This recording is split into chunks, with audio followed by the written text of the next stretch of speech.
Ang guhit na para sa akin Pagdadaigin magsapalaran Sa mga katatan Ang pinagulat kaya naman check Saga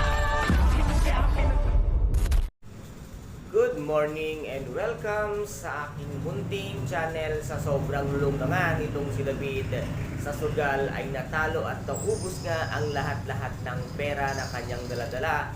At dito naman ay nakita nga ni Tanggol ang kanyang kapatid dahil nga sa pagsanla niya ng titulo sa pasugal nga nitong si Tanggol.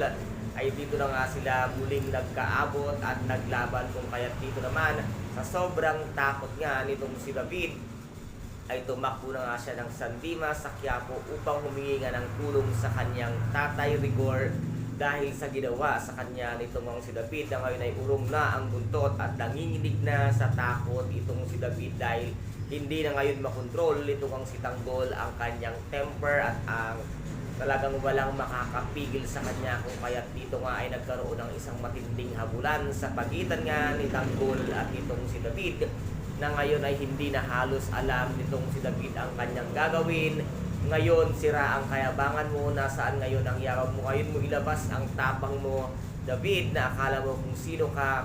Ngayon ay si Tanggol na ang iyong katapat na hindi mo na alam halos ang iyong gagawin, na hindi mo na alam kung paano ka tatakbo, na para nang walang lupa sa iyo. Kung kaya dito nga ay hinapol nitong siya Tanggol itong si David hanggang sa umabot nga ito sa pamamahay nila Aling Marites. At dito nga ay nakausap pa ni Tanggol si Roda kung saan daw nagpunta itong ang si Rigor at itong si David na kanyang hinahabol ngayon. Ay sinabi nga nitong si Roda na dumaan sa bubong sa bintana doon takbo, kung kaya sinundan agad nitong ang si Tanggol, itong ang si Rigor at itong si David na talagang hindi na nga bubuhayin pa nitong si Tanggol ang kanyang kapatid sa ina na ito bang si David dahil sa ginawang pang-aagaw ng kanyang pagkatao at pagdanakaw ng kanyang identity, na ngayon nga ay natuklasan na ang katotohanan nitong ang si Tanggol, kung kaya't ngayon ay walang makakapigil sa kanya upang tuluyang makapaghiganti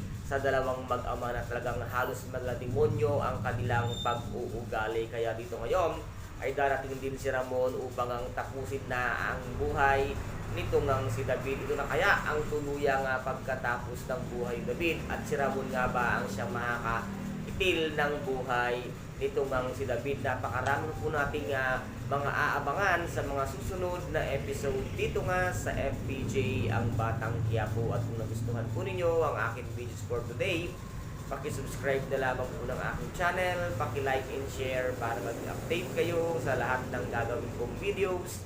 Maraming salamat po. Ingat, God bless, and bye-bye!